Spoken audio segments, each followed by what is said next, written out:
Ketika kita berhutang dengan orang lain, tapi sebelum kita bayar ternyata orang tersebut sudah meninggal dunia, lalu kita tidak tahu di mana rumah keluarganya saat ini. Apakah hutang tersebut akan jadi tanggungan ana sampai hari kiamat nanti? Bagaimana ana membayarnya, sedangkan tidak tahu di mana rumahnya? Sudah kita jawab ya. Jadi sedekahkan atas nama orang itu. Tentu setelah berusaha mencari tahu ya, kalau sudah tidak tahu sama sekali baru sedekahkan atas nama orang itu. Bukan atas nama antum tapi atas nama orang itu. Apakah boleh berinfak dengan niat membayar utang tersebut? Orang yang kita tidak bisa temui tadi, ya sudah saya jawab. Saya pernah mendengar kajian tentang riba. Apakah uang yang tercampur dalam bank itu riba? Sedangkan gaji setiap bulan selalu ditransfer ke bank dan selalu mendapat bunga. Tentu saja tergantung pekerjaan antum. Kalau pekerjaannya halal maka tidak ada masalah. Dan kalau bisa dialihkan ke bank syariah, saya sudah katakan itu jauh lebih baik. Alihkan ke bank syariah jauh lebih baik. Kalau tidak bisa pun harus di situ, ya sudah. Apa boleh buat, yang penting jangan interaksi dengan bunganya.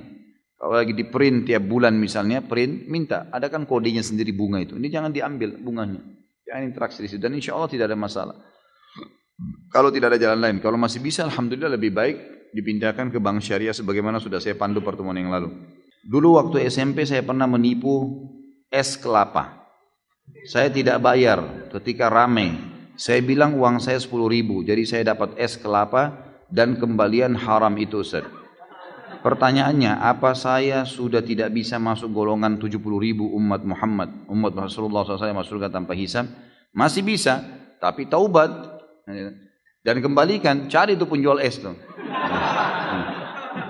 Coba suruh bandel dulu. Hah?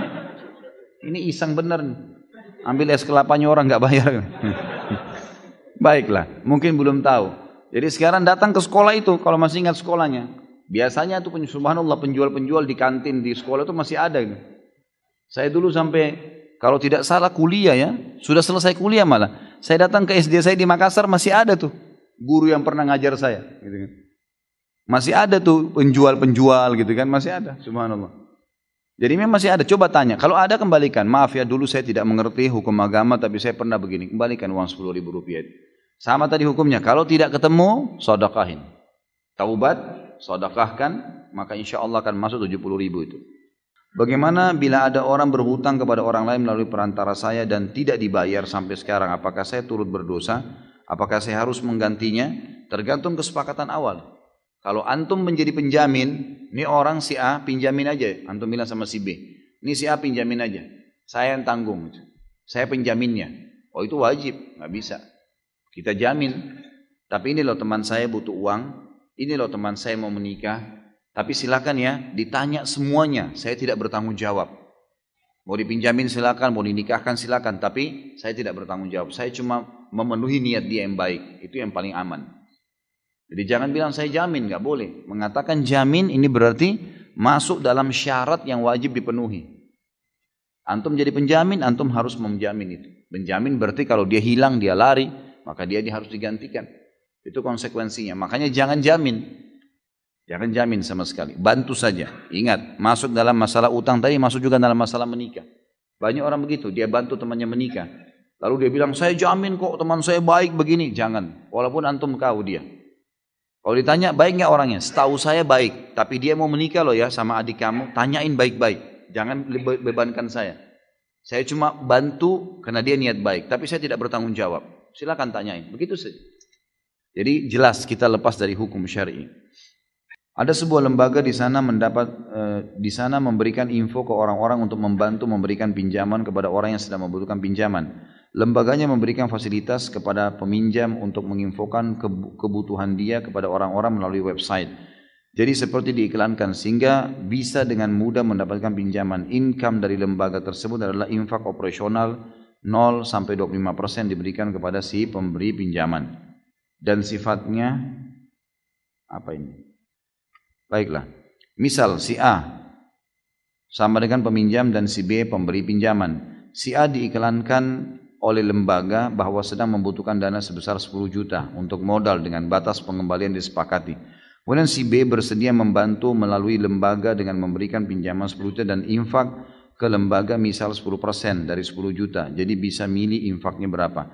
Si A akan mengembalikan uang kepada si B sebesar 10 juta. Apakah ada celah riba dan kezaliman? Bagaimana hukum infak yang diterima lembaga? Riba, nggak boleh. Apa haknya lembaga itu ngambil? Selama utang tidak boleh, nggak bisa. Antum mau membantu, saya sudah pernah bilang, ada dua investasi. Ada investasi akhirat.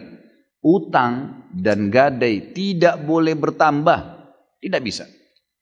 Mau dinamakan itu sedekah, infak kah, 2% kah, 1% kah, 0, sekian persen. Tidak boleh. Nggak bisa. Karena utang tidak boleh berbunga, antum pun tidak boleh mengambil untung dari situ. Sama saja. Kan gitu. Jadi nggak bisa. Allahu a'lam, ini yang saya tahu. Lebih baik dihindari. Kalau memang antum mau buka lembaga, hutangkan orang, jangan ambil keuntungan dari situ. Jangan ambil keuntungan. Memang iklanin si A butuh uang, lalu si B didapatkan ternyata bisa membantu, ya sudah antara mereka silahkan berjalan. Kita bantu lillahi ta'ala. Kalau ada di antara mereka yang memberikan, dia sendiri yang mau, itu lain, itu halal. Tapi kalau kita mengatakan ya ini ada infaknya ya, tapi terserah bebas berapa, sama aja. Tetap masuk dalam mengambil bunga atau ada nilai dari utang, tidak boleh. Utang tidak boleh bertambah teman-teman sekalian. Itu hukum syar'inya. Kalau Anda mendapatkan hasil jual beli mobil milik orang tua, boleh tidak setengah uangnya saya pakai untuk umroh dan setengah lagi saya pakai buat DP mobil lagi dengan persetujuan orang tua. Kalau pemilik uang setuju nggak masalah, orang tua atau orang lain. Ada teman kita investasi dengan kita 100 juta, lalu kemudian untung 20 juta misalnya. Lalu kemudian kita ingin umroh, minta izin sama dia pemilik uang, ini 20 juta, tadinya kita bagi 10-10 nih, 50-50% keuntungan. Tapi saya pengen umroh, bisa nggak saya pakai dulu? Tapi itu utang. Oke, kalau dia izinkan silahkan, nggak ada masalah.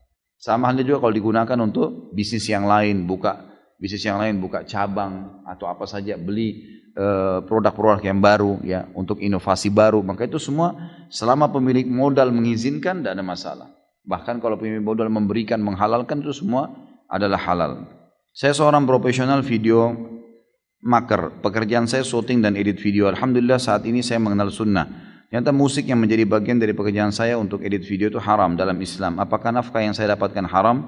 Jika musik tanpa lirik yang saya gunakan juga haram, mohon pencerahannya Ustaz.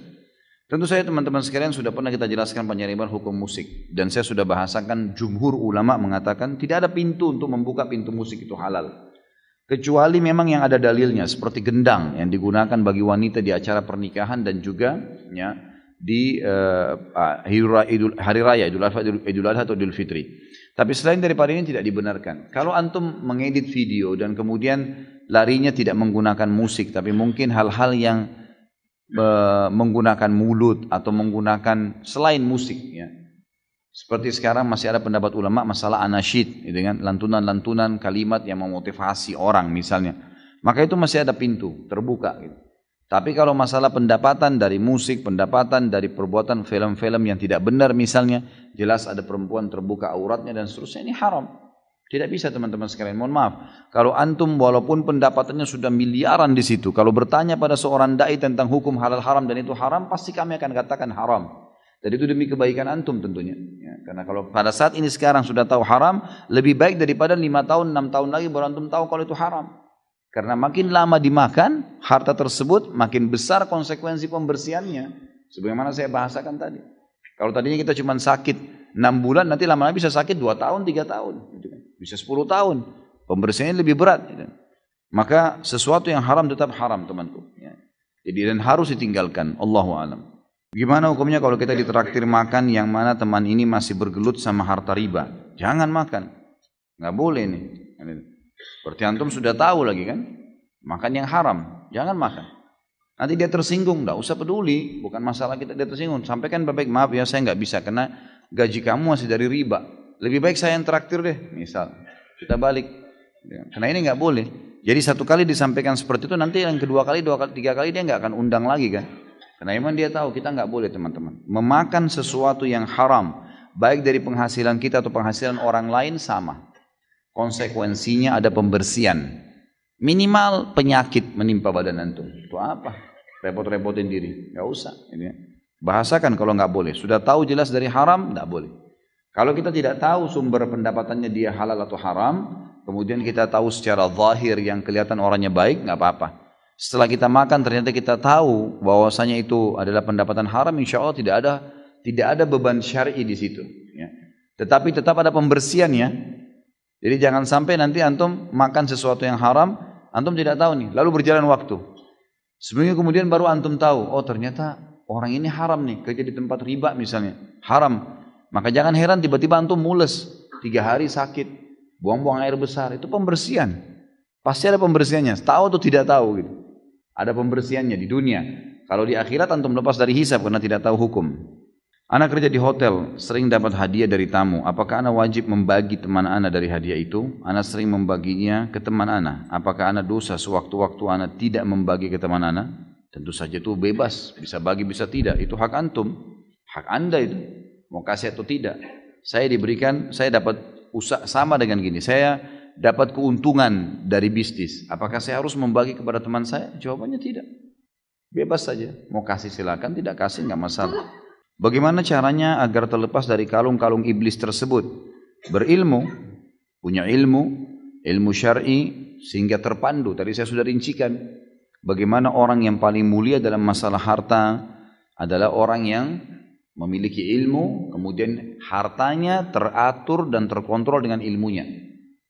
Masalah hawa nafsu, dia menikah, lampiaskan pada pasangan yang halal. Begitu pula dengan jabatan, tidak usah dikejar. Cobalah pekerjaan yang di depan mata kita yang termudah dan jangan tambah program hidup kecuali memang darurat. Karena makin ditambah program hidup, maka butuh ekstra tenaga, energi, ekstra waktu, dan juga ekstra pengawasan. Karena kalau kita buka pintu baru dari usaha-usaha atau dari apa saja itu butuh ekstra semuanya. Energi kita, waktu kita, dan juga ada pengawasan. Pengawasan terhadap usaha kita juga diawasi ekstra oleh para malaikat. Maka sebaiknya harus dibatasi. Itu akan membuat kita tidak mengejar jabatan. Baik, pertanyaan yang pertama. Ustaz, ada seorang yang meminjam uang tapi mungkir atau mangkir dari janjinya dan akhirnya ana suruh dia bersihkan kebun sebagai gantinya. Kemudian dia mau minjam lagi tapi tidak ana berikan karena pengalaman sebelumnya. Berdosa ke ana? Tidak berdosa. Sama sekali tidak berdosa. Malah itu pilihan yang tepat. Kalau ada orang sudah pernah utang sama antum dan dia tidak bayar, antum punya hak tidak kasih selamanya. Itu hak kita. Karena meminjamkan uang itu beda dengan orang yang minta sedekah, lain. Kalau ada orang miskin kita tahu minta sedekah itu jangan ditolak. Tapi kalau orang mengajak investasi, ya, meminjam utang, ini semua hak kita. Boleh kita tolak, bisa kita terima. Walaupun orang itu dasarnya kita belum tahu sebelumnya. Artinya tidak pernah punya pengalaman buruk. Itu hak antum. Boleh antum tolak, boleh antum beri. Itu hak antum sepuluhnya. Apalagi kalau orang itu sudah punya pelanggaran-pelanggaran, maka kita punya hak untuk tidak memberikannya. Ana saat ini bekerja sebagai karyawan. Alhamdulillah pekerjaan halal. Insya Allah yang menjadi ganjalan halal insya Allah. Yang menjadi ganjalan adalah lingkungan kantor di mana orang-orangnya jika sedang ngobrol bercampur antara yang boleh dan tidak boleh. Kemudian terjadi ikhtilat dan banyak wanita yang tidak memakai hijab. Di sisi lain ada pekerjaan menjadi guru, bimbingan belajar Islam ataupun sekolah sunnah yang menawarkan lingkungan islami namun gajinya lebih kecil. Apa yang harus saya lakukan dengan keadaan ini dalam timbangan syariat? Tentu saja yang nomor satu didahulukan adalah sumber pendapatannya dulu. Gaji antum halal atau tidak? Pekerjaan perusahaan itu halal atau tidak? Kalau masalah kasus ikhtilat itu antum masih bisa menghindar. Tidak usah ngobrol-ngobrol di situ, gitu kan? Kan selesai. Kalau orang lagi ngobrol-ngobrol hal-hal jangan ngobrol-ngobrol, atau antum bisa hidupkan suasana pengajian di kantor, ya, sehingga mereka hadir, gitu kan? Ada beberapa kantor saya bina di Jakarta ini yang alhamdulillah akhirnya dari awal tidak ada hijab malah sampai ada hijab. Kemudian dari awal tidak faham jadi faham, walaupun hanya sekarang sebulan sekali, tapi alhamdulillah bisa berjalan gitu. Dengan bergeraknya 1-2 orang ikhwah saja di situ, akhirnya teman-teman jadi faham, jadi ada jarak, jadi maksudnya mereka jadi bisa memahami mana syariat, mana yang dibolehkan, mana yang tidak dibolehkan. Gitu. Kalau sumbernya halal maka nggak ada masalah, pertahankan saja. Ya, kalau memang antum lihat sumber kebutuhan antum lebih besar di situ. Tapi kalau seandainya memang ternyata itu mengganggu secara kejiwaan, nggak bisa terlepas. Seperti misalnya ada banyak wanita di situ yang fasikah, yang tidak paham agama, datang main teplok saja, main ngobrol, main duduk, main ini, main sekarang. Malah kita sering diolok-olok gitu kan, sering sengaja digangguin supaya terjadi pelanggaran-pelanggaran agama. Maka antum pindah, jangan. Ya. Kalau terjadi fitnah, jangan di situ. Gitu kan. Tapi yang paling pertama lihat sumbernya dulu, lihat sumbernya. Kalau sumbernya haram mutlak antum harus pindah. Kalau sumber pendapatannya yang jadi gaji nanti halal, tinggal masalah lingkungan antum berusaha menghindar saja semaksimal mungkin. Kalau lingkungan juga mengganggu baru antum pindah ke lingkungan yang tadi yang lebih baik. Apakah hutang bisa mempengaruhi terhalangnya doa? Kalau doa tidak, Allahu alam. Kalau doa, karena tidak pernah ada dalil masalah itu. Tapi hutang itu yang ada dalam hadis jelas dia akan kalau orang itu meninggal maka ruhnya akan bergantung antara langit dan bumi. Artinya Allah SWT tidak terima sampai utangnya terbayar. Dan kalau orang mati syahid akan diampuni semua dosanya kecuali utangnya. Jadi memang dia ada pengaruh-pengaruh terhadap hukum-hukum syar'i. Allahu a'lam. Apakah boleh kita bersedekah infak dengan menggunakan uang pinjaman atau utang? Boleh saja. Ulama membolehkan masalah itu. Yang penting seseorang pada saat membuka pintu utang ada dua syarat mutlak. Yang pertama dia tahu dia akan bisa bayar. Dia tahu ada sumbernya. Misal gini, antum punya gaji, punya pendapatan akhir bulan gitu kan. Cuman antum belum, sekarang ini lagi butuh mendesak, ada keluarga lagi sakit, ada teman lagi sakit, ada orang miskin tetangga lagi minta, antum butuh untuk bantu, sekarang tidak ada duit, pinjam uang, tahu nih akhir bulan akan ada gaji, nggak ada masalah, dan niat tahu sumbernya akan bayar. Yang kedua, memang diniatkan dari awal utang untuk membayar, karena ada hadis Nabi SAW, siapa yang utang niat membayarnya, Allah akan memudahkan, dan siapa yang utang dari awal tidak niat membayar maka Allah akan persulit dia membayarnya, kan gitu. Jadi jelas, makanya dua hal ini harus ada pada saat seseorang itu akan berhutang. Sama juga masuk dalamnya akikah ya, mau akikah anak, mau idul kurban, nah itu boleh antum utang, asal syaratnya antum tahu ada pendapatan nanti bisa bayar tuh, bukan memang cuman tebak-tebak, itu nggak boleh maksakan diri bersedekah pada saat memang kita tidak punya. Di sini saya hanya sharing saja Ustaz untuk jamaah yang masih bekerja di institusi ribawi atau haram lainnya, tidak perlu takut untuk resign demi Allah, karena saya membuktikan sendiri keluar dari bank dan resign dari perusahaan non Islami. Sekarang saya punya usaha sendiri dan mendapatkan hasil dan waktu yang lebih berkah. Jazakallah khair, berbagi. Ini sudah ada kesaksian nih, gitu kan.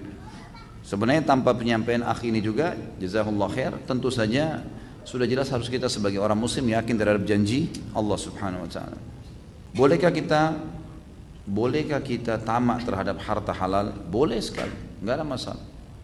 Sudah kaya, punya miliaran, masih mau lebih kaya, buka usaha, enggak ada masalah. Tamak terhadap rahmat Allah itu perintah agama.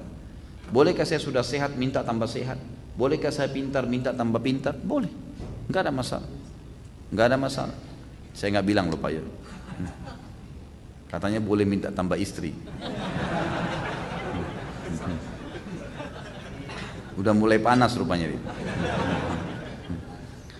Saat ini saya bekerja di tempat yang menjual alkohol. Pertanyaannya, apakah ibadah saya, sholat saya, puasa, sedekah saya tidak diterima di sisi Allah SWT? Kalau sholat antum dirincikan ibadahnya. Kalau sholat sama puasa diterima sama Allah asal antum memenuhi syarat dan rukunnya, kan gitu. Sholat menghadap kiblat, tutup aurat antum ya, kemudian masuk waktu dan segalanya itu diterima saja. Kalau puasa juga begitu, selama kita memenuhi rukun dan syaratnya diterima. Tapi sedekah nggak diterima. Sedekah dari uang haram nggak diterima, gitu kan. Di sini kalau antum bekerja di tempat yang menjual alkohol, berarti ada sumber haramnya, ada sumber haram, maka sebaiknya antum jangan di situ, jangan ada di situ teman-teman sekalian. Saya berharap begini, mudah-mudahan di majelis ilmu yang antum hadiri seperti ini teman-teman. Yang paling pertama, tolong jangan menganggap saya sedang menghardik atau menyalahkan. Kalau ada secara individu, kebetulan yang saya bahas kena di antum, saya tidak kenal semua antum di sini yang hadir, gitu kan? Berarti memang itu peringatan Allah mungkin melalui lisan saya untuk antum sadar sebelum jauh. Kalau lebih jauh lagi malah antum lebih berat hukuman Allah nanti, gitu kan? Lebih baik berhenti, kan gitu. Berhenti sekarang dan insya Allah kalau kita berhenti dari sesuatu yang haram teman-teman, nanti antum akan lihat seperti ada sebuah lapangan luas nanti terbuka di depan kita, peluang-peluang yang sangat banyak. Orang kata ulama yang menjerumuskan dirinya pada yang haram, dia akan terkurung di situ. Dan dia akan sulit untuk keluar karena syaitan ingin mengelilit dia seakan-akan tidak lagi peluang lain, tidak lagi kesempatan lain dan seterusnya. Ini berbahaya. Maka mestinya teman-teman sekalian kita tinggalkan pekerjaan-pekerjaan haram ini ya. Apapun yang haram, ada syubhat antum tinggalkan. Jangan sampai masalah ini. Jangan sampai masalah, gitu kan. Jadi semestinya lebih hati-hati, Allahu alam. Kalau masalah sedekah, Allah kalau dari hasil gaji itu tidak diterima. Kalaupun tadi sholat Sholat itu baju yang dipakai, sejadah yang dipakai, AC rumah dipakai bayar dari hasil pekerjaan tadi, maka ini ulama mengatakan masuk dalam bab syubhat. Apabila memang dia masih punya pendapatan lain. Misal selain di tempat penjualan itu ada alkohol, ada yang lain-lainnya. Misal di sebuah supermarket ada jual alkohol, tapi mayoritas produk yang dijual bukan itu. Semuanya halal, sabun apa segala, tidak ada masuk. Supermarket besar, tapi ada alkoholnya. Maka kalau dominan produk-produk halal, gajinya akan jadi halal.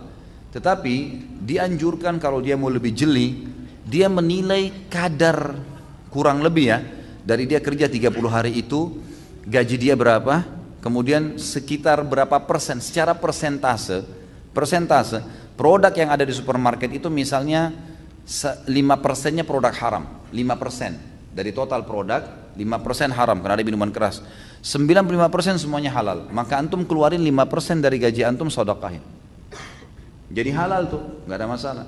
Tapi tadi yang saya jelaskan hukumnya itu kalau semuanya alkohol nih ya, orang kerja di bar jual alkohol semuanya gitu kan, itu memang haram, tidak bisa mutlak kayak awal. Tapi kalau di sini didominasi oleh produk halal, dikeluarkan persentase dari perkiraan dari produk haram itu dikeluarkan dari gaji, insya Allah jadi halal semuanya. Dan kalau betul seperti yang saya bilang tadi yang kedua, maka termasuk sedekah antum setelah antum bersihkan uang yang persentase haram itu, maka insya Allah akan jadi halal. Apakah dosa akan menghambat rezeki kita atau berkah akan hilang?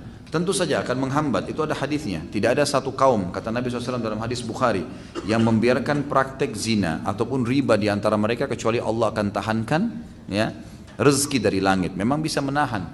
Kalau dia bertaubat maka rezekinya akan diberikan. Apa ini? Katanya kerja di perpajakan tidak boleh. Bagaimana hukumnya kerja di bidang keuangan yang lain, tapi masih satu lembaga dengan lembaga yang membawahi pajak, ya. Seperti Kementerian Keuangan, gitu kan? Pokoknya yang kita bicara masalah pajaknya. Kalau ada sumber yang lain, ya, dan di cabang yang lain, ya itu tergantung penghasilannya dari seperti apa. Karena ada instansi pemerintah kita yang butuh dibahas secara hukum syar'i, karena memang dia masuk dalam hal yang tidak boleh, seperti kasus perpajakan, dan ada hal yang memang tidak ada masalah, gitu kan? Seperti PNS orang jadi guru misalnya, tidak ada masalah, tidak ada sesuatu yang haram di situ, kan gitu. Jadi Allahu a'lam dilihat cabang pembahasannya apa nih, apa yang sedang menjadi sumber pendapatannya. Kalau antum melihat ada sumber haram atau minimal syubhat, tinggalkan, ya, tinggalkan. Allahu a'lam.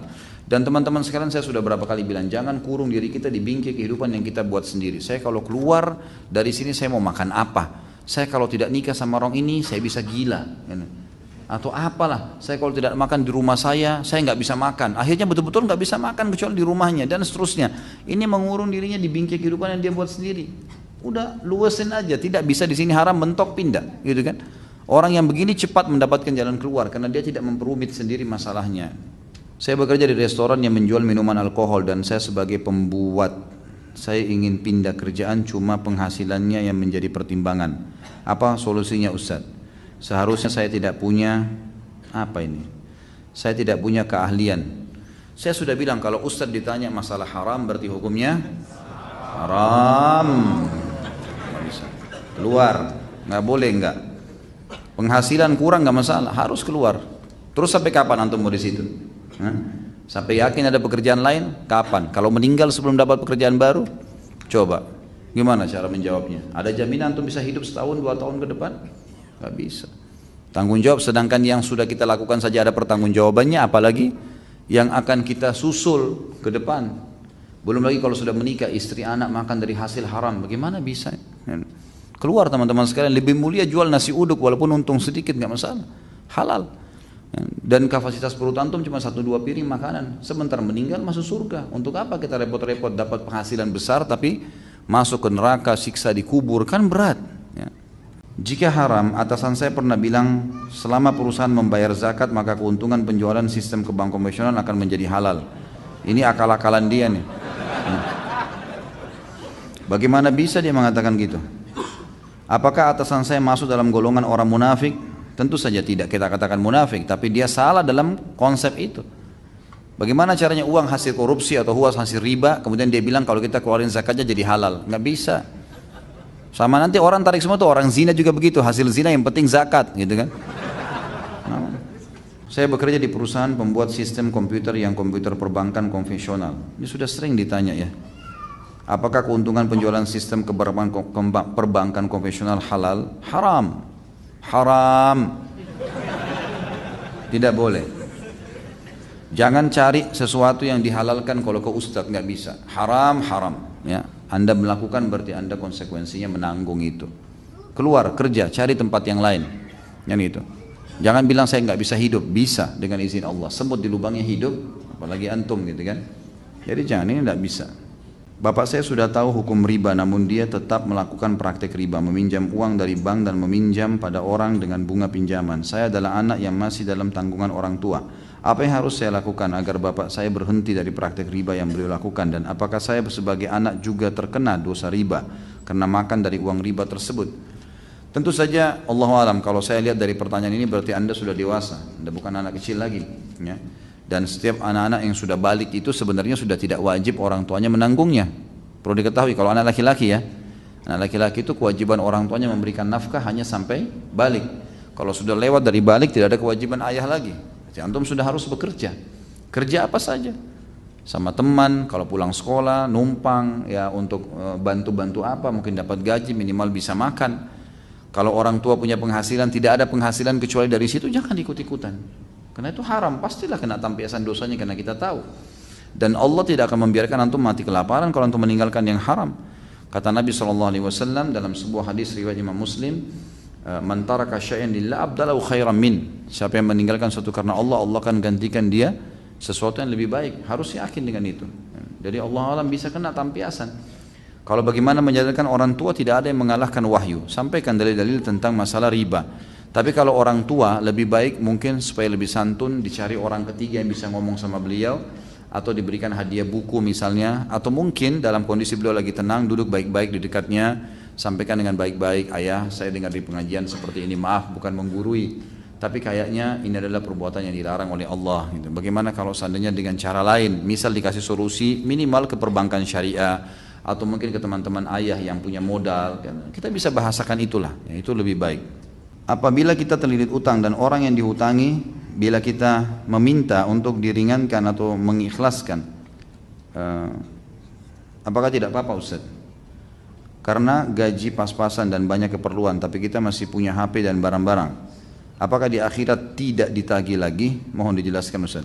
Tentu saja tergantung orang itu. Kalau orang itu ikhlaskan, boleh antum bilang, saya sebenarnya gajinya tidak cukup ya, gaji saya sekian, saya tidak mampu bayar, ada kebutuhan keluarga, bisa enggak antum maafin ya, diikhlaskan aja, semoga Allah balas. Bisa, boleh kita ngomong gitu. Kalau dia mau, kalau dia nggak mau nggak bisa. Jadi antum tetap punya kewajiban untuk membayar gitu. Insya Allah jalankan hadis Nabi SAW. Insya Allah dengan menjalankan hadis Nabi SAW, siapa yang berutang pada seseorang, kemudian dia niat memang dalam hatinya mau membayarnya, Allah akan mudahkan dia membayarnya.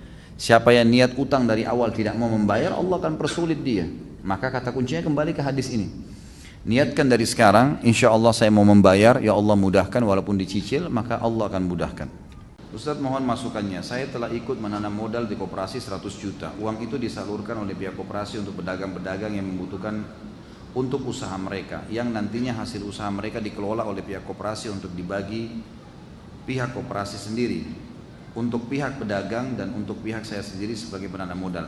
Yang saya herankan, saya dapat hasil 10% dari saya menanam modal 100 juta setiap bulannya. Jika sudah berjalan 1 tahun, maka saya diberi 2 opsi, yaitu berhenti atau melanjutkan. Jika saya berhenti, maka modal saya yang 100 juta kembali, tapi kena potong 10%. Jadi nerimanya cuma 90 juta. Jika saya lanjutkan, maka saya akan seperti semula, yaitu akan mendapatkan hasil 10% setiap bulannya tanpa modal dikembalikan atau memperpanjang modal saya. Dan jika saya merekrut 1 orang untuk menanam modal, maka saya mendapat 1% dari orang yang saya rekrut. Apakah ini haram? Haram. Ini gharar namanya, nggak boleh. Haram dalam Islam. Ya sudah jelas bahasa saya. Jadi tidak boleh. Tidak bolehnya kenapa Ustaz? Tidak boleh karena penentuan pertama, tidak boleh ada penentuan persentase dari modal, tidak boleh. 100 juta kamu masukkan ke saya akan kasih kamu 10% dari 100 juta. Ini gharar, nggak boleh. Kalau keuntungannya 100%, Ya, dia dirugikan dong kalau cuma 10%. Atau mungkin karena koperasi hanya butuh duit atau si fulan yang minta modal butuh duit, dia sebenarnya cuma dapat 5% keuntungan. Tapi dia paksakan diri untuk kasih 10%. Kan gitu. Ini gharar namanya. Ini nggak boleh. Ini yang pertama. Yang kedua, di sini ada masuk unsur gharar dan kezaliman plusnya. Kalau kita tarik, maka dipotong 10%. Apa haknya dia potong 10%? Ada orang investasi ditarik, kemudian dipotong modalnya, nggak boleh dalam Islam, tidak pernah ada dalam Islam ini. Orang masukkan 100 juta, kalau modalnya masih ada dia kembalikan, untung rugi ditanggung bersama, gitu kan.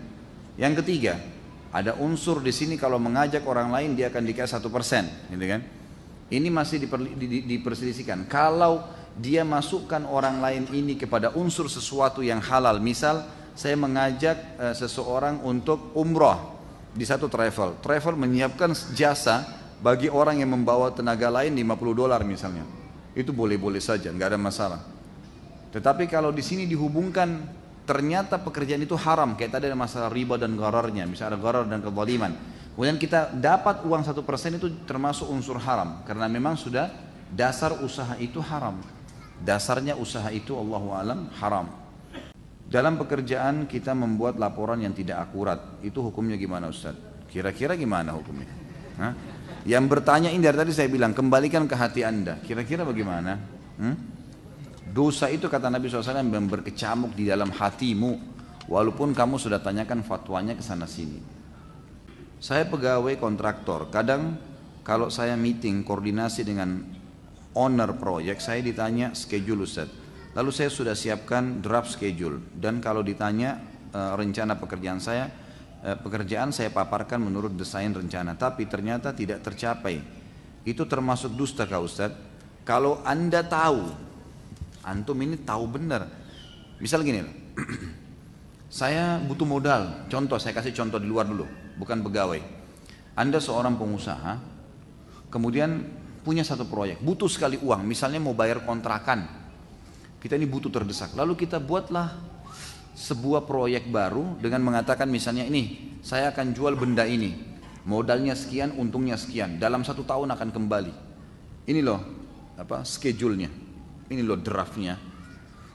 Ternyata teman-teman sekalian, kita tahu sebenarnya ini nggak bisa ini. Kita tahu itu, dalam jiwa kita tahu. Tapi kita paksakan, yang penting uang orang itu halal. Kemudian kita bisa selamat dulu bayar kontrakan 2 tahun ke 3 tahun dan seterusnya. Ini berbahaya teman-teman, ini kesaksian palsu, nggak boleh untuk apa ini, gitu kan? Ini loh, saya mau usaha ini, modalnya butuh sekian, jujur, ini bisa berhasil bisa tidak. Ya. Saya mau jalankan sekuat saya, kalau anda mau bantu alhamdulillah, kalau tidak ya sudah. Udah begitu saja, itu lebih aman. Tapi kalau direkayasa terus informasi ini nggak ada gunanya sama sekali. Jadi jangan menyusahkan diri kita sendiri, ini berbahaya teman-teman. Saya kerja di hotel saya menyediakan minuman alkohol dan daging babi. Apakah gaji yang saya terima itu halal atau haram? Kalau haram, bagaimana cara membersihkan harta dari gaji saya? Teman-teman sekalian, semua yang berhubungan dengan hal yang haram ini lebih dominan kepada hukum haram, lebih dominan ke hukum haram, gitu kan? Minimal syubhat, minimal syubhat. Jalan keluarnya cari tempat yang aman. Cari tempat yang aman, kerja di tempat yang aman, lebih tentram, jelas. Banyak kok insya Allah tempat-tempat yang itu, jangan dipaksain gitu kan.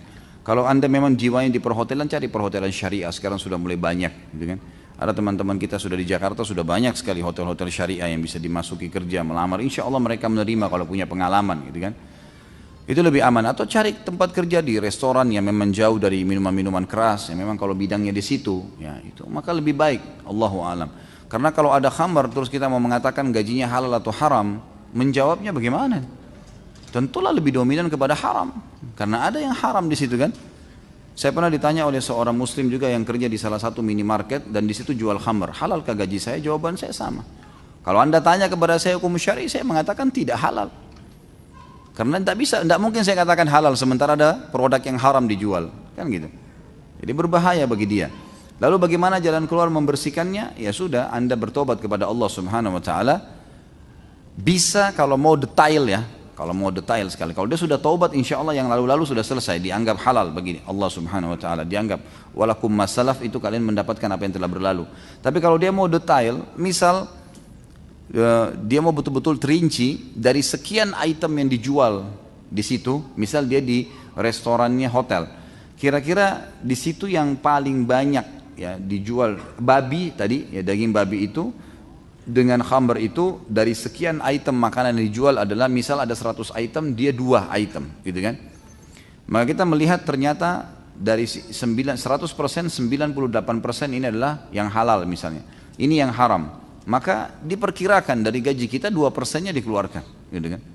Kurang lebih seperti itu. Kalau dia mau lebih aman lalu disedekahkan kepada orang-orang non-muslim, orang-orang yang mampu, tidak mampu maksud saya.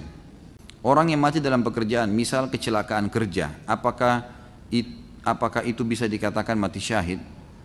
Tentu saja ini butuh jawaban khusus ya, mungkin dari para ulama. Saya tidak bisa jawab ini. Apakah orang mati terbunuh di tempat kerjanya dalam arti kata karena kecelakaan kerja mati syahid ya? Untuk sementara sih kalau kita lihat secara umum dari globalnya hadis tidak masuk gitu kan, tidak masuk di sini.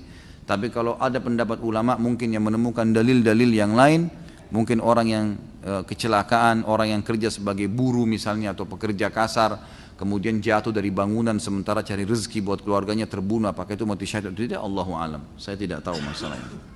Saya pernah membaca di salah satu buku bahwa mencukur jenggot haram hukumnya dan termasuk bermaksiat kepada Allah. Saya bekerja di salah satu perusahaan yang melarang memelihara jenggot. Bagaimana hukumnya untuk hal ini Pak Ustadz? Mohon jawabannya. Tentu kita memelihara jenggot Nabi SAW, mengerjakan memelihara jenggot karena Nabi SAW memeliharanya, gitu kan. Kalau anda kerja di satu tempat dan anda dilarang, misal ditegur, kalau masih ditegur ya sudahlah, tetap aja jalan dan sambil tunjukkan kualitas kerja, gitu kan.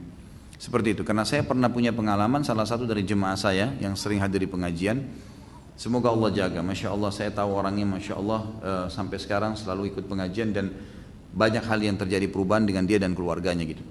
Yang jelas dia kerja di satu perusahaan dan tiba-tiba mau resign dari perusahaan tersebut dan saya tidak tahu. Yang saya tahu tiba-tiba ada satu atasan perusahaan datang temuin saya dan berkata, Ustadz saya ini ya, datang mungkin Ustadz tidak kenal, nama saya Fulan. Dipanggillah beberapa orang staff-staffnya yang berpengaruh di perusahaan itu.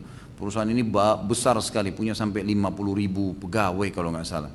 Di daerah Sumatera, daerah Kalimantan banyak gitu kan. Yang penting saya bilang ya kenapa Pak? Saya pikir mau minta jadwal ceramah gitu kan. Terus dia bilang ada satu orang, bapak ini disebut namanya. Saya bilang saya nggak kenal bapak siapa, karena bapak ini memang tidak pernah kenalkan dirinya ke saya, nggak pernah datang kenalin. Cuma saya kalau lihat di pengajian secara umum saya lihat beliau ada gitu. Terus kemudian saya bilang saya nggak kenal siapa, dilihatin fotonya yang ini. Oh yang ini ya memang sering ada di pengajian. Kenapa Pak? Ini yang pegang keuangannya perusahaan nih, ini orang. Sekarang mau resign Ustaz dari perusahaan, mau keluar. Ini kalau keluar kacau semua nih 50.000 pegawai. Kacau nih, jadi kacau perusahaan. Terus saya bilang hubungannya sama saya apa? Dia muridnya Ustaz. Gara-gara ikut pengajian Ustaz, sekarang pelihara jenggot, nggak pagi isbal celananya. Dan sering kalau diundang sama atasan-atasan perusahaan, dulu-dulunya tuh kalau diundang sering biasa lah orang-orang perusahaan-perusahaan besar, minum minuman keras, ada perempuan, ada segala. Ini sudah nggak pernah hadir, bahkan tidak mau. Jadi ini karena dia ditegur oleh pemilik perusahaan yang paling besar, ownernya, maka dia resign aja. Kalau dia dilarang, dia resign gitu kan. Terus saya bilang begini saja, sampaikan pimpinan Anda siapa? Kebetulan orang Chinese non Muslim. Sampaikan kepada pimpinan Anda, kalau emang ditahu ini bapak ini adalah murid saya, salam dari saya dan bilang, kalau kualitas kerjanya bapak ini setelah ikut pengajian saya buruk, kualitasnya buruk, saya tanggung jawab. Nanti saya akan bicara sama beliau. Tapi kalau sportif ya, kalau dia setelah ikut sunnah Nabi, itu kan sunnah Nabi. Anda Muslim kan semua, orang-orang Muslim, ada 5 orang yang datang. Anda kan Muslim semuanya. Sudah tahu belum kalau pelihara jenggot sunnah Nabi? Nabi SAW mengatakan, biarkan jenggot kalian dan cukur kumis kalian. Sunnah Nabi SAW. Perintah agama, seorang Muslim menjalankannya. Anda kan tahu, kalau setelah menjalankan sunnah Nabi SAW ini, kualitas kerjanya tidak bagus, maka saya bertanggung jawab. Tapi kalau seandainya kualitas kerjanya bagus atau bahkan bertambah, Anda harus sportif menerima. Biarin dia kembangkan itu. Apa hubungannya dengan performan? Dan kenapa sih kalau tidak ikut minum-minuman, tidak ikut perempuan, Islam melarang, Anda juga Muslim, harus terapkan itu. Baiklah Ustaz, kami sampaikan. Alhamdulillah pada saat itu saya dapat berita gembira kalau pimpinan perusahaan, pemilik perusahaannya setuju. Karena ternyata memang kualitas kerjanya malah bagus, gitu kan. Dan sekarang saya diberitakan, saya sampai diundang ceramah tuh hari di Ramadan, saya diberitakan kalau hampir satu perusahaan itu sekarang kalau lagi istirahat dengar ceramah saya. Alhamdulillah. Mereka kalau istirahat lagi dengar ceramah, mereka sampai tahu tuh ceramah Ustadz Khalid judul ini, saling diskusi itu, jadi nyebar gitu kan. Alhamdulillah, malah sangat bagus. Berarti begini teman-teman sekalian, permasalahannya kalau sedang ada masalah yang Anda hadapin begini, bisa jadi Allah Subhanahu wa taala mau Anda perjuangkan, gitu kan? Jangan langsung kendor. Jelasin, ada masalah apa dengan jenggot saya? Yang penting kan kualitas kerjanya, gitu kan? Ada orang masing-masing, itu kan persepsi. Ada orang, ya rahmatullah, ada orang persepsinya kalau pakai celana pendek di luar sana perempuan, bajunya ketat, dianggap itu bagus, persepsi dia. Dia tidak menggunakan agama.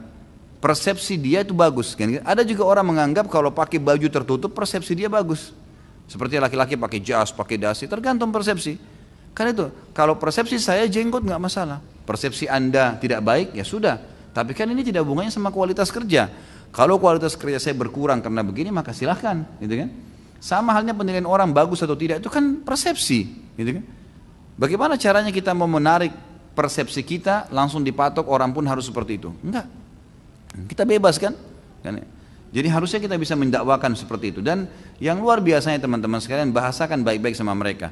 Selain kualitas kerja nanti tidak akan mengganggu, juga ini jenggot ini tumbuh di dagu saya. Di sini bukan di sana, enggak masalah. Kenapa harus dipermasalahkan gitu? Enggak ada bebannya kok di sini loh gitu kan. Untuk apa kok jadi ribut gara-gara masalah ini? Subhanallah ya. Ya mudah-mudahan Anda bisa menjadikan itu sebagai ajang dakwah malah. Ini sudah 8:30, kertasnya masih banyak. Apakah termasuk riba jika pembelian barang secara kredit atau angsuran di mana harga barang tersebut berbeda tergantung lama masa angsuran? Kredit dan cash bisa berbeda harga tapi akadnya harus jelas. Produk yang sama, saya jual motor, kalau orang cash 15 juta, kalau orang kredit 17 juta. Tapi akadnya dipisahin, memang berpisah, yang kredit sendiri, yang ini sendiri. Akadnya jelas dan akadnya harus transaksi jual beli. Saya jual motor ini dengan keuntungan 2 juta yang akan dicicil sekian. Gitu kan. Jangan utang piutang, kalau akadnya utang piutang jadi riba, nggak boleh. Sudah pernah saya jelaskan itu ya. Ya. Jika kita sebagai seorang pedagang tahu bahwa calon pembelinya akan membayar dengan uang hasil judi, apa kita sebagai pedagang menolak uang tersebut atau diterima? Kalau sudah jelas sumbernya haram jangan diterima. Anda punya hak untuk mengucapkan itu. Jangan ketakutan. Jadi jangan khawatir nanti kalau gitu saya tidak dapat duit, enggak. Kalau kita tidak tahu orang ini dari mana sumbernya, tapi kita tahu dia pejudi misalnya. Cuman mungkin dia punya sumber lain, mungkin dia punya gaji, kan gitu. Mungkin apa. Nah, kalau misalnya kita tahu sumbernya apa, kita tahu dia mungkin punya gaji, punya segala, hanya saja mungkin dia pakai judi, gitu kan? Mungkin dari gajinya, ini masih tidak jelas, maka tidak perlu kita tanya, diambil nggak masalah. Tapi jelas-jelas dia datang, ini saya baru untung judi, saya mau borong toko kamu. Maaf, silakan ke toko lain. Saya nggak bisa terima ini. Kenapa kau nggak terima? Haram dalam agama Islam. Uang ini haram. Jangan malu. Saya selalu tekankan kepada teman-teman pedagang. Kadang-kadang kalau saya berikan motivasi kepada teman-teman yang sedang berusaha, itu maksudnya membuka usaha. Kalau berdagang pun bisa berdakwah teman-teman. Dari dokter bisa berdakwah. Ya jadi apapun bisa berdakwah. Masa kita kalah dengan orang non muslim? Saya tahu di Irian banyak dokter-dokter non muslim datang ke sana sambil ngobatin masyarakat sambil didakwain agama Nasrani itu. Kenapa dokter kita sambil ngobatin nggak pernah sama sekali sebut nama bismillah kah, mengatakan berdoalah kepada Allah, wahai Bapak Ibu sekalian, ini cuma sekedar penyebab saja, tapi yang menyembuhkan Allah, tidak pernah menggunakan dakwah. Dagang pun begitu, kan? Nggak ada salahnya di toko Anda titipkan beli buku-buku tentang hijab. Ada pembeli masuk tidak pakai jilbab dikasih hadiah, gitu kan? Dikasih hadiah buku-buku itu. Belanja ini ada buku ya, hadiah dari toko. Nggak apa-apa. Nanti dia tersinggung, nggak akan tersinggung kok. Gitu kan? Kalau dia tahu, oh saya dikasih buku tentang jilbab ya, ya siapa tahu ibu mau baca, gitu kan? Ini hadiah dari kami. Tidak ada masalah. Jadi gunakan juga apa yang sedang kita gelutin sebagai lahan dakwah, itu penting, gitu kan? Itu penting. Jangan malu dengan masalah itu. Jadi kalau ada orang datang jelas dia hasil zina, uang haram, dakwahin. Ini nggak boleh loh. Maaf saya nggak jual. Walaupun satu toko saya ini 100 juta dibeli semua, saya nggak bisa karena ini uang haram. Anda bilang tadi menang judi kan, saya nggak mungkin terima. Ya, sudah nanti bisa siapa tahu dia bertanya gitu kan. Emang nggak boleh, emang haram ya? Iya, memang haram. Anda tidak tahu dalilnya sekarang, subhanallah di Google kurang dari 1 menit. Tinggal ketik dalil-dalil judi, keluar semua tuh. Tinggal ketik, baca, ini loh dalilnya. Mungkin kalau kita tidak hafal, ini loh begini, atau bisa baca di sini. Mungkin bisa jadi lahan dakwah. Anda mau tanya, apakah membuat barang palsu termasuk dosa besar? Iya, pasti. Karena kebanyakan kami membuat merek tembak. Tolong jelaskan hadis serta Qur'annya. Masya Allah. Saya lagi dites ini. Silakan siapin pulpen sama kertas kalau gitu. Jadi emang tidak boleh, akhi. Manipulasi, kata Nabi SAW, hadis, catat, hadis riwayat Muslim. Anda tadi mau tanya, jelaskan baik. Man ghasyana falaysa minna. Siapa yang menipu bukan dari golongan kami. Menipu nggak kira-kira? Kalau tembak-tembak orang punya, mereknya orang kah, apalah, menipu. Gitu kan? Manipulasi, haram dalam agama, nggak boleh. Kata Nabi SAW, tidak boleh ini, haram. Masuk dalam bab kezaliman, mengambil haknya orang lain. Begini teman-teman, kalau antum lagi mau melakukan satu perbuatan yang ada urusannya dengan manusia, maka izin. Kalau tidak izinkan jangan. Kalau antum tetap paksakan, tanyakan kepada diri antum, mau nggak kalau diperlakukan hal yang sama? Nggak boleh itu bajak-bajak, nggak boleh, haram, haknya orang. Kenapa antum bajak? Oh saya tidak bisa hidup kalau tidak begitu, ya susah. Kan? Dia sendiri yang vakum dirinya. Berapa antum dapat jual 7.000, 5.000, 15.000? Terus kemudian hisapnya hari kiamat. Hati-hati teman-teman, yang kita zalimin itu tidak akan menerima rupiah di hari kiamat, nggak laku lagi rupiah. Yang diambil pahala.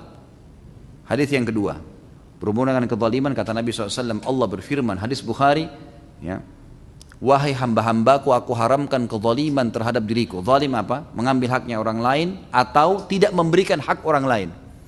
Ini zalim. Termasuk tadi kita mengambil, menembak, mengambil gambar orang lain, mencontohi, menciplak. Padahal itu tidak ada haknya, nggak boleh. Ya jangan. Gitu kan? Saya pernah mau buat baju koko teman-teman sekalian. Saya akan kembali ke hadis itu nanti. Kemudian saya tahu konveksinya di Surabaya. Saya datangin teman-teman. Saya beli tiket. Allah mudahin dari rezeki. Alhamdulillah saya berangkat sana. Saya bicara baik-baik. Akhi, saya sudah beli produk antum.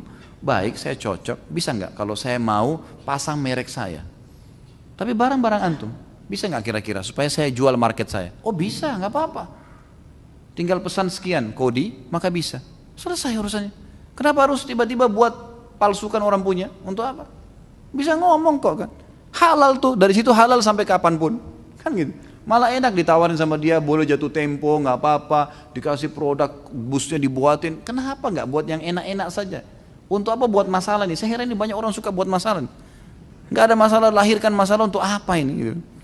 Kata Nabi SAW, Allah berfirman, ya hai hamba-hambaku, aku haramkan kezaliman terhadap diriku dan aku jadikan haram di antara kalian. Gak boleh ambil hak orang lain, gak boleh menciplak, gak boleh ini, gak boleh kecuali dengan izinnya, gak boleh. Zalim, zalim kan berarti mengambil haknya orang lain kan. Kita kalau bajak-bajak, kita kalau buat-buat, akhirnya produk orang jadi kurang dong penjualannya. Makanya antum inovasi sendiri, buat. Kenapa harus ambil haknya orang lain?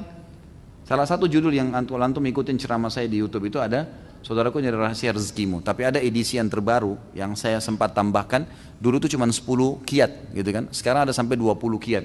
Di antaranya adalah ada di situ inovatif dan kreatif dan inovatif. Harus orang muslim begitu. Beranjak daripada hadis Nabi SAW riwayat Abu Daud, Inna Allah yuhibbu min abdin idza amila amalan an yutkinahu. Allah cinta seorang hamba kalau dia buat satu perbuatan dia menguasainya. Ulama hadis panjang lebar rincikan masalah itu. Seorang muslim dianjurkan selalu inovatif dia membuat apa. Lihat orang lain buat, dia juga berpikir bagaimana bisa buat. Memang jangka pendek dia tidak cepat bisa dapat keuntungan, tapi jangka panjang produknya akan dikenal. Tapi jangan buat masalah, jangan selalu lahirkan hal-hal yang tidak diperlukan. Lalu kata Nabi SAW, Allah berfirman, hai hamba-hambaku, kalau seandainya kalian beriman dengan iman yang satu, semuanya sama. Kata sebagian ulama hadis seperti Nabi Muhammad SAW, semua beriman, semua jin dan manusia tidak akan mengurangi kekuasaan dan kerajaanku, kata Allah. Dan kalau seandainya hai hamba-hambaku, jin dan manusia, kalian semuanya miliaran jumlahnya, kalian semua kufur dengan satu kufur, semua seperti Fir'aun, kata ulama hadis. Kufur, mengaku Tuhan, tidak akan mengurangi sedikit pun dari kerajaan dan kekuasaanku. Wahai hamba-hambaku jin dan manusia, kalau seandainya kalian berkumpul di sebuah lembah dan kemudian kalian semuanya minta apa yang kalian inginkan dan saya kasih masing-masing apa yang dia minta, tidak akan mengurangi kekerajaan dan kekayaanku kecuali seperti jarum yang dicelupkan di lautan dan diangkat. tidak berkurang sedikit pun. Allah SWT maha kaya, teman-teman sekalian. Manjalah dengan Allah, minta sama Allah, Allah kasih itu. Kita cuma tidak mau merengek, gitu kan? Hasan Basri rahimahullah pernah melihat lewat di depan rumah, ada seorang ibu lagi marah sama anaknya. Ibu ini marah-marah sama anaknya, dipukulin, dikeluarin dari rumah, ditutupin pintu. Lalu anak tersebut sambil menangis, ibu maafin, ibu begini. Hasan Basri perhatikan depan rumahnya, terus anak itu nangis-nangis sampai anak itu tidur, taruh tangannya di tangga terus sambil tidur. Hasan Basri menangis. Orang-orang sebelahnya heran, kenapa anda menangis imam? Kiai, orang besar nih, ulama besar. Kenapa anda menangis? Dia bilang, kalau seandainya saya dan kalian ini di hadapan Allah seperti anak itu, pasti akan diberikan oleh Allah. Ngerengek di depan pintunya Allah. Terbukti memang setelah itu Hasan Basri lihat dan teman-temannya lihat ibunya membuka pintu sambil menangis menggendong anak tersebut dimasukkan tidur di dalam. Kalau seandainya kita seperti itu dengan Allah, manja, merengek, belum dikasih, makin manja sama Allah. Makin besar pahalanya, makin besar juga peluang yang dikasih. Cuma sayangnya kita ini selalu putus asa, buru-buru. Ini salah teman-teman sekalian. Harusnya kita paham masalah ini. Bagaimana hukumnya fasilitas yang didapatkan dari kantor jika itu berbau riba? Saya dapat motor dari fasilitas, tapi kantor cicil ke bank, gitu kan? Allahu alam. Kalau saya lebih baik, lebih amannya ditolak, lebih amannya. Kalau dia mau berikan gambaran ke kantor, misal Anda bayarkan saya, potong dari gaji saya, silahkan, gitu kan?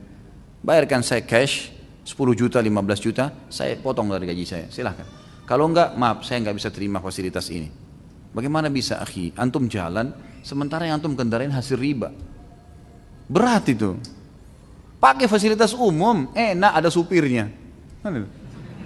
Enak tuh, busway, angkot, ada supir enak. Tinggal bayar. Enggak perlu beli bensin, enggak urus mobil, enggak urus apa-apa. Gitu kan? Enak fasilitas. Ada sedikit rezeki naik taksi. Sekarang Masya Allah ada banyak. Gak usah saya sebut nama, nanti dikira promosi. Ini soalnya teman-teman banyak nonton di YouTube ini. Sampai di Amerika saya dihubungin, Ustaz terima kasih dengar ceramahnya. Jadi apa saja sekarang sudah banyak kan fasilitasnya. Udah pakai, aman. Udah lebih aman gitu. Allahu a'lam, yang saya tahu. Jadi hati-hati teman-teman sekalian. Jangan buru-buru. Hanya karena ingin menggunakan fasilitas akhirnya dari salah gitu. Apabila kita mengambil produk, sementara produk tersebut masih inden dan harus diproses dalam beberapa hari dan produk tersebut juga bukan kita yang membuatnya. Kita menggunakan jasa tenaga ahli. Apa hukumnya bila kita menjualnya dengan syarat DP dibuka untuk pembuatan produk tersebut, kemudian pelunasan saat produk tersebut sudah jadi, baru kita kirim produknya. Dan bagaimana hukumnya bila produk tersebut dikirim langsung dari tempat si tenaga ahli yang kita sewa tadi tanpa kita terima dulu produknya? Karena dari beberapa artikel online yang membahas masalah fikih jual beli tidak boleh menjual produk yang belum ada di tangan kita atau produk belum bergeser dari penjual pertama. Kalau tenaga ahli itu adalah bagian daripada antum, misal ada orang buka toko, tapi dia punya pabrik atau dia punya tempat pembuatan di tempat lain. Ini memang orang antum, itu nggak masalah. Tapi kalau produk orang lain yang antum ambil, antum pasang foto di online. Ini saya mau jual HP, ini mau HP-nya harganya sekian. Produk ini nggak ada kita punya, gitu kan? Kita akan ambil produk dari orang lain. Di sini boleh terjadi transaksi itu, setahu saya, asal memang konsumen pun tahu itu bukan produk kita. Misal merek HP yang terkenal, orang tahu ini bukan produk kita misalnya, memang produk lain, gitu kan? Lalu di order, dan kita lebih baik lagi kalau Anda jujur. Di sini di toko saya, toko online ini semuanya via order. Dan kami pun akan mengordernya kembali. Sabar, seminggu, 3 hari akan datang produknya. Apa kelebihan saya ambil dari produk Anda? Ya saya punya diskon 10%, misal. Apa adanya, jujur, sudah selesai, gitu kan? Seperti itu, Allah alam. Tapi tidak boleh kita dusta. Emang nggak boleh kita mengatakan ini produk saya, padahal bukan produk kita. Nggak boleh sama sekali. Saya pernah membawa seorang pembeli, kayu gaharu dari Saudi. Nah, kemudian ke tempat satu orang gitu. Saya tahu orang ini, siapa orang ini? Orang ini biasa datang ke tempat saya untuk mengambil beberapa kayu gaharu yang dijual juga gitu kan. Pada saat kami tiba ke tempat orang yang ditunjukin sama dia, tiba-tiba dia mengaku sebagai pemiliknya. Rupanya dia sudah bicara sama orang yang punya tempat ini pembeli saya, kasih aja harga dasar nanti saya yang jual, ini seakan-akan barang saya. Ini nggak boleh, gimana caranya? Bukan barang dia, dusta ini. Udah biarin aja transaksi. Kenapa sih kalau transparan? Maaf saya bawa pembeli, bisa nggak saya dapat hasil di sini? Oh ya kamu punya 2%. Selesai kan? Nggak usah repot-repot. Biarin aja negosiasi sama pembelinya, sama pemiliknya. Kan aman. Untuk apa repotin diri nih? Manipulasi keadaan, nggak ada gunanya sama sekali. Kan gitu. Jadi teman-teman jangan suka buat masalah yang tidak ada nih. Ini nggak ada masalah dibuat masalah. Apa hukumnya mengambil keuntungan 2 kali lipat atau 3 atau 10 kali lipat dari produk yang dijual? Karena saya mendengar dari satu penceramah di salah satu TV swasta bahwa tidak boleh mengambil keuntungan lebih dari 100% karena hukumnya riba. Berdasarkan dalil yang diambil dari surah Al-Imran ayat 130, hai orang yang beriman, janganlah kamu makan riba dengan berlipat ganda. Nggak ada hubungannya riba dengan keuntungan. Gimana caranya memahami ini? Allah mengatakan wa ahallallahu al-bai'a wa harrama riba. Allah menghalalkan transaksi jual beli dan Allah mengharamkan riba. Beda sekali. Keuntungan memang transaksi jual beli memang ada keuntungan dan tidak pernah setahu saya ada dalil yang melarang kita membatasi keuntungan. Tidak pernah. Orang beli 1.000 mau jual 100.000, kalau laku silahkan. Nggak ada masalah itu. Kalau dia bilang ada patokan tidak boleh 100%, berarti berapa persen dong? Harus ada patokan. Nggak ada patokannya. Yang penting di bawah 100%, ya berarti tetap bingung nanti orang, gitu kan? Memang dalam syariat tidak ada patokannya, silahkan. Anda dapat produk memang kebetulan lagi murah, terus kita jual itu harga pasar, nggak ada masalah semuanya. Setahu saya Allah alam tidak ada masalah. Ya, yang dipermasalahkan adalah modalnya halal atau tidak, produknya halal atau tidak, sistemnya halal atau tidak. Ini kan gitu. Ini baru dibahas. Kalau orang transaksi jual beli harus ada tidak boleh ada 5 hal di situ kan, tidak boleh ada riba, tambahan hutang dan gade tanpa sebab. Ya, ini. Kemudian tidak boleh ada gharar, merugikan satu dari dua pihak. Tidak boleh ada maisir, unsur judi, mengundi nasibnya. Tidak boleh ada unsur kezaliman, gitu kan? Dan tidak boleh ada produk atau sistem yang haram. Insya Allah ini kalau dihindari, transaksinya boleh. Apa hukumnya mencicil atau kredit mobil di salah satu dealer bila memang ada unsur ribanya? Apakah ada alternatif atau solusi lain agar saya dapat membeli mobil untuk keperluan usaha saya? Di mana transportasi dibutuhkan sebagai kendaraan operasional buat usaha saya ini. Sementara saya tidak memiliki dana cash untuk membelinya. Seperti saya bahasakan tadi sama teman-teman sekalian, sabarlah, sabar. Gitu kan? Kalau saya pribadi, saya lebih baik begitu. Antum belum bisa beli mobil untuk usaha, ya sudah pakai yang lain lah. Tidak mutlak kok orang pakai mobil Mercy baru kemudian diterima proposalnya. Enggak mutlak. Berapa banyak orang pakai Mercy tapi dusta, gitu kan? Ternyata menipu. Antum modalnya kejujuran dan Allah SWT sangat tahu itu. Banyak orang mau jual mobil misalnya, kemudian dia dusta. Pernah tabrakan nggak? Nggak pernah tabrakan. Batal tuh transaksinya. Dia berpikir supaya laku. Orang itu pulang, nggak telepon-telepon lagi, sudah. Tapi dia jujur, oh iya pernah tabrakan. Tapi saya sudah perbaikin di sebelah sini. Coba dilihat, sudah masuk di bengkel. Sampai kenapa ada yang jujur? Insya Allah laku tuh. Allah SWT yang membuat kok transaksi. Kata Nabi SAW, ya Allah akan memberkahi transaksi seseorang yang semoga Allah merahmati pedagang yang mudah kalau dia mentransaksi dan jujur, begitu juga pembeli yang mudah dan jujur pada saat transaksi. Jadi mestinya begitu. Kalau saya sarankan Allahu a'lam coba fasilitas yang biasa saja, gitu kan? Saya sekarang pada saat mau delivery restoran, kita butuh sebenarnya mobil untuk membawa. Kalau pesan 1 ekor kambing besar sekali piringnya, gitu kan? Teman-teman delivery yang ada sekarang di tempat saya naik motor, kalau bawa ini agak sulit. Gitu kan. Lalu mereka bilang, Ustadz bisa kita beli mobil pick up dulu. Saya bilang nggak ada dananya, belum ada dana. Gimana caranya? Mungkin cicil enggak? Kalau cicil enggak, sabar aja. Naik taksi, naik kendaraan, bayar nggak apa-apa. Sabar, insya Allah ada waktunya. Akan ada saatnya nanti. Kalau saya pribadi ya, karena ini Anda bertanya sama saya berikan solusi seperti itu. Jadi saran saya jangan buru-buru, ya jangan melampaui kapasitas kecuali memang antum bisa dari dealer langsung. Misal gini, ada solusi lain. Misal dealer ini mobil ini jual mobil seharga 400 juta misalnya. Baik, uang antum ada 100 juta, sisa 300 juta. Lalu antum negosiasi sama dealernya. Saya akan bayar mobil ini, saya nggak mau melalui instansi perbankan, saya nggak mau. Saya mau bayar 300 juta itu dengan cara saya bayar 10 juta tiap bulan. Bisa nggak? Bisa saja. Baik, bayarlah, cicil, gitu kan. Biasanya ada beberapa dealer-dealer itu kalau dia percaya dia akan pegang BPKB-nya, setelah setengah harga dia boleh keluarkan mobil. Tapi tidak ada bunga, tetap dengan harga itu. Ini tergantung bagaimana antum melobinya. Ini mungkin termasuk solusi ya, karena tidak ada pelanggaran syar'i di situ. Kemudian saya juga pernah berutang kepada teman saya waktu SMA sebesar 5.000. Seingat saya pernah memberitahu bahwa saya pernah berutang kepadanya, namun dia bilang tidak mengapa, tidak usah dibayar. Namun itu seperti memberatkan hati saya. Kalau dia sudah mengatakan tidak bayar, tidak apa-apa. Kurang lebih 2 tahun yang lalu saya saat Idul Adha, saya memasukkan uang 50.000 ke dalam celengan berjalan dengan niat melunasi utang-utang yang saya sebutkan di atas. Apakah itu bisa, Ustaz? Kalau orangnya masih ada, bayar ke orangnya. Kalau orangnya sudah maafin, sudah lunas, nggak ada masalah. Kalau kita tidak temukan orang yang ingin kita bayar utangnya, maka boleh sedekah atas nama dia. Atas nama dia ya, bukan atas nama kita. Untuk dia, memang pahalanya dia untuk dia. Insya Allah hari kiamat dia bisa ridho dengan itu. Gitu kan. Saat saya di MTSN, saya pernah berutang kepada penjaga kantin di sekolah saya sebesar 70.000. Namun entah kenapa saya lupa alasan, saya lupa membayarnya. Sekarang saya tidak tahu keberadaan bapak itu dan saya merasa terbebani akan hal itu.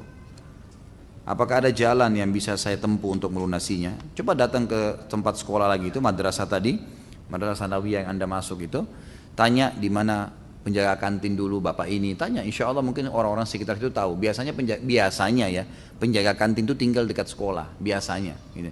Bisa ditanya bahwa bapak itu di mana, sampai Anda temukan. Anda temukan, alhamdulillah, itu sangat baik. Ini tanda keimanan ya. Anda terdorong mau melunasi itu sangat luar biasa, karena itu akan menghilangkan masalah kita pada hari kiamat. Karena di hari kiamat orang ini nggak mau terima 70.000 rupiah, rupiah nggak laku di akhirat, udah nggak laku ini. Makanya sekarang dia mau 70.000 pahala, ini jadi masalah ini. Pahala apa yang sejumlah besar itu? Ya kalau sholat ibadah kita semua diterima, kalau enggak kan gitu, jadi masalah. Jadi coba cari tahu, kalau tidak ketemu pun ada solusi. Bagaimana kalau saya pernah berutang sama orang lalu saya tidak tahu di mana orang tersebut, atau saya pernah mengambil haknya orang lain, sekarang saya tobat, saya nggak tahu harus kemana, orangnya juga saya tidak tahu, mungkin di negeri lain, mungkin di kota lain. Caranya sedekahkan sejumlah itu atas nama orang itu. Itu bisa, tapi jangan sedekahkan kalau masih ada orangnya, dan jangan malu. Maaf, saya baru dapat, temuin dia, bicara baik-baik, dan saya baru tahu hukum agama, saya menyesal. Saya pernah lakukan ini dan saya tahu dia perbuatan salah, sekarang saya baru tahu, dulu saya tidak tahu. Ini saya kembalikan, insya Allah dengan niat baik orang bisa menerima itu. Gitu kan. Saya salah seorang karyawan swasta yang memiliki kerja sambilan sebagai ilustrator dan komikus. Selain itu, sejak saya kuliah, saya menjadi seorang pelukis wajah di Mall Panakukang, Makassar.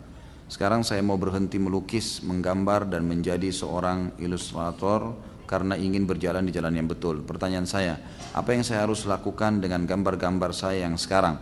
Baik yang masih ada pada saya, pada orang lain yang pernah memesan kepada saya, dan gambar komik saya yang telah termuat di website. Yang Anda mampu hapus, hilangkan. Yang ada sekarang dihilangkan. Saya punya kakak ipar di Surabaya. Beliau seorang, kebetulan dia nikah sama kakak saya perempuan menikah dengan laki-laki ini, kakak ipar saya, dan dia pelukis dulunya sebelum menikah. Rumah penuh dengan lukisan dan memang luar biasa, dia kalau duduk melukis itu cepat sekali dan bagus kalau jadi gitu kan. Subhanallah, duduk dengan saya ngobrol sebentar, Allah kasih hidayah, bukan dari saya, Allah kasih hidayah, tiba-tiba dia meninggalkan itu. Lalu dia tanya, kira-kira bagaimana caranya mengalihkan hobi saya ini? Saya memang hobi di sini. Lalu saya berikan masukan, Anda boleh ya, antum boleh menggambar apa saja yang tidak dilarang, seperti pemandangan, kota, ya, buah-buahan. Jadi sekarang dia kalau gambar pasar-pasar kuno, Jazirah Arab misalnya dulu, dibuatlah sama dia tendanya, rumahnya, buah-buahnya, tapi nggak ada orangnya. Juga masih laku, banyak orang beli gitu kan. Ditinggalin sama dia. Lalu dia alihkan terampilannya ke kaligrafi, tulisan Arab, mulai dialihkan kepada hal-hal yang positif. Jadi hobi yang ada masih bisa, kalau masih bisa dikemas secara syar'i, dikemas secara syar'i, yang tidak boleh ditinggalkan. Kalau yang ada sekarang di tangan Anda, usahakan untuk dihilangkan. Kalau bisa diganti, ya, dialihkan kepada hal yang boleh, bagus. Kalau yang sudah terlanjur terjual, bertobat kepada Allah Subhanahu Wa Taala, gitu kan. Dan kalau ada yang di tempat-tempat lain yang masih, pokoknya intinya masih bisa dihapus di website, di tulisan, di aset yang disimpan atau apa saja.